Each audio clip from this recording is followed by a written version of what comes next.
नमस्कार आदाब दोस्तों। तो चले आज फिर हम आप लोगों के लिए लेकर आ गए हैं देश और दुनिया की तमाम ताजा बड़ी खबरें। ब्रेकिंग न्यूज हेडलाइन एक एक करके तमाम बड़ी खबरें आपके सामने रखेंगे। सबसे पहली और बड़ी खबर में हम आपको बताएंगे दोस्तों, बंगाल के अंदर 3 सीटों पर हुए उपचुनाव की वोटिंग की मतगणना शुरू हो गई है। ताजा रिपोर्ट के मुताबिक भवानीपुर के अंदर बताया जा रहा है कि बड़ा उलटफेर होता हुआ नजर आ रहा है। अभी तक काउंटिंग के अकॉर्डिंग कौन सी पार्टी यानी ममता बनर्जी वर्सेस बीजेपी कितने वोटों से कौन आगे चल रहा है, इसकी जानकारी विस्तार से आगे हम आपको देंगे। वहीं अगली बड़ी खबर में हम आपको बताएंगे दोस्तों कि एक और ताजा रिपोर्ट ने मोदी सरकार की बढ़ाई मुश्किलें। गुजराती कंपनियों को लेकर के ताजा रिपोर्ट सामने आई है जिसमें बड़ा खुलासा हुआ है। क्या है इसकी भी जानकारी देंगे। वहीं अगली बड़ी खबर में हम आपको बताएंगे दोस्तों, भारत को हिंदू राष्ट्र घोषित करने के मामले पर हिंदू महासभा का बहुत बड़ा ऐलान। 1 लाख साधु संत और उनके कार्यकर्ताओं ने बड़ा ऐलान किया। क्या कुछ है इस पर भी जानकारी देंगे। वहीं अगली बड़ी खबर में हम आपको बताएंगे दोस्तों,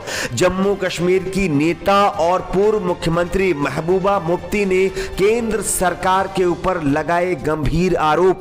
किस तरह से इसकी भी जानकारी देंगे। वहीं अगली बड़ी खबर में हम आपको बताएंगे दोस्तों, देश के CJINV रमना ने एक बार फिर से देश की लोकतंत्र और साथ ही साथ न्यायपालिका को लेकर के बहुत बड़ा बयान दिया है, जिसके बाद फिर से देश में ये चर्चा होने लगी है क्या हमारे देश की न्यायपालिका और लोकतंत्र खतरे में है। किस तरह से इस पर भी जानकारी देंगे। वहीं अगली बड़ी खबर में हम आपको बताएंगे दोस्तों, पंजाब के अंदर कांग्रेस पार्टी में चल रहे सियासी घमासान का अब लगभग अंत होने जा रहा है। जानकारी के मुताबिक अब सिद्धू ने यह कहा है कि वो प्रियंका राहुल के साथ रहेंगे। इसके साथ साथ एक और बड़ा बयान दिया है। क्या कुछ का इसकी भी जानकारी देंगे। वहीं अगली बड़ी खबर में हम आपको बताएंगे दोस्तों, बिहार के अंदर LJP का चुनाव चिन्ह चुनाव आयोग ने कर दिया फ्री, जिसको लेकर के बड़ी खबर आ रही है, इसकी भी जानकारी देंगे। वहीं अगली बड़ी खबर में हम आपको बताएंगे दोस्तों, बीजेपी के नेताओं ने राष्ट्रगान की उड़ाई धज्जियां, राष्ट्रगान के खिलाफ किया एक शर्मनाक काम। किस तरह से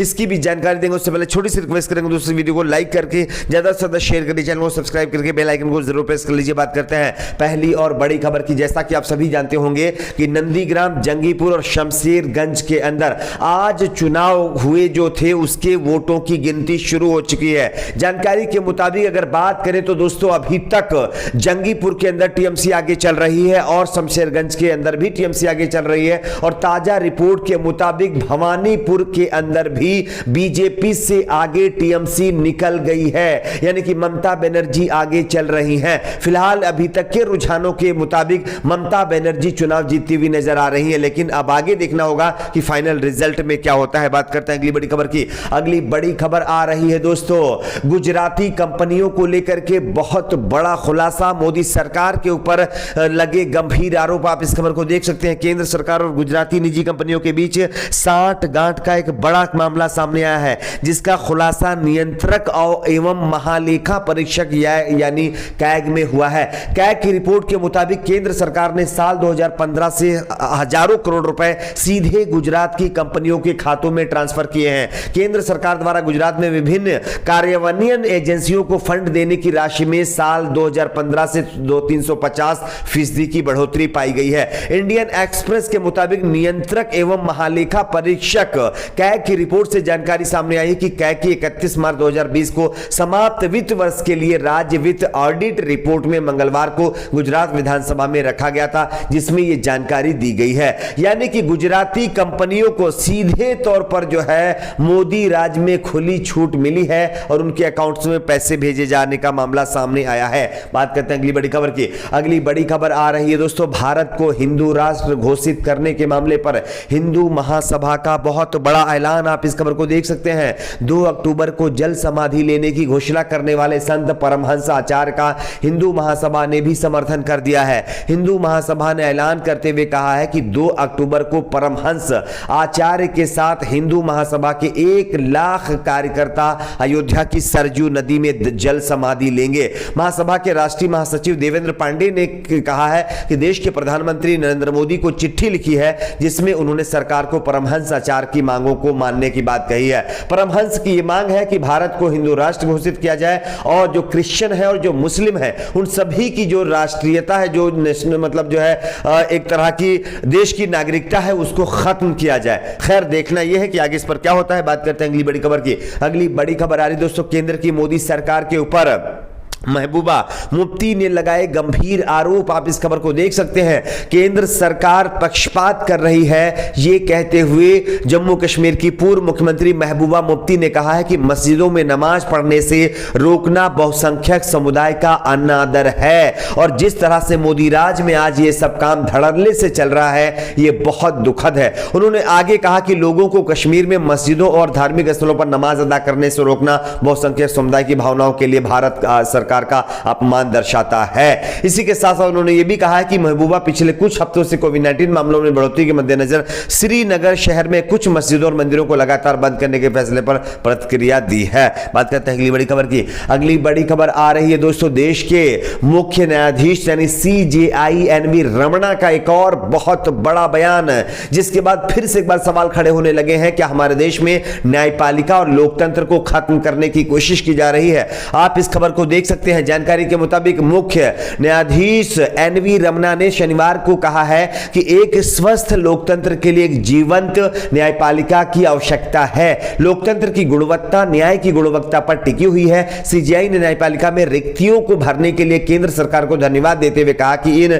नियुक्तियों की वजह से कुछ हद तक लंबित मामलों में कमी आएगी। मुख्य न्यायाधीश NV रमणा ने कहा है कि ग्रामीण क्षेत्रों में वर्चुअल कॉन्फ्रेंसिंग सुविधाओं की कमी की ओर भी इशारा किया और कहा कि महामारी ने कुछ गहरी समस्याओं को उजागर किया है, जिस पर हमारे देश की सरकार को गौर करना होगा। बात करते हैं अगली बड़ी खबर की। अगली बड़ी खबर आ रही है दोस्तों, पंजाब के अंदर कांग्रेस पार्टी में चल रहे घमासान को लेकर के अब कांग्रेस पार्टी के लिए एक अच्छी खबर सामने आ रही है। आप इस खबर को देख सकते हैं। अभी तक तो ऐसा लग रहा था कि सिद्धू जो है वो कांग्रेस पार्टी छोड़ सकते हैं, लेकिन अब एक सिद्धू के बयान पर लगातार कांग्रेस पार्टी में सियासी हलचल बढ़ गई है। आप इस खबर को देख सकते हैं। जिस तरह से यह कहा जा रहा था मीडिया चैनलों के द्वारा कि नवजोत सिंह सिद्धू कांग्रेस पार्टी छोड़ करके बीजेपी में जा सकते हैं या आम आदमी पार्टी में जा सकते हैं, इसको लेकर के सिद्धू ने अब बड़ा बयान दिया है। सिद्धू ने कहा है, गांधी जी के रास्तों पर चलूंगा, पद हो या ना हो, राहुल गांधी के साथ खड़ा रहूंगा।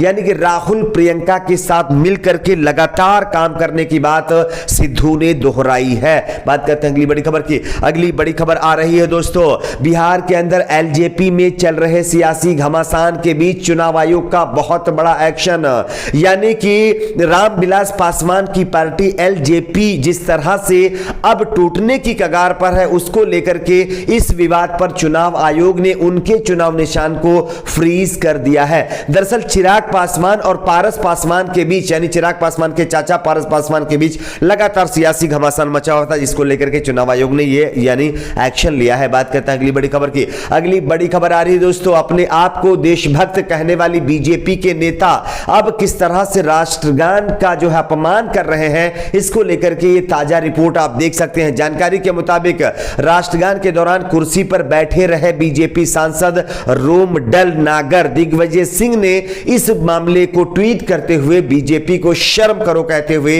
ये जो है खबर को लगातार जो है आड़े हाथों लिया है। तो ये एक और ताजा मामला सामने आया। आपकी इस प्रकार नीचे कमेंट बॉक्स में जरूर बताएं। वीडियो को लाइक शेयर, चैनल को सब्सक्राइब जरूर करें।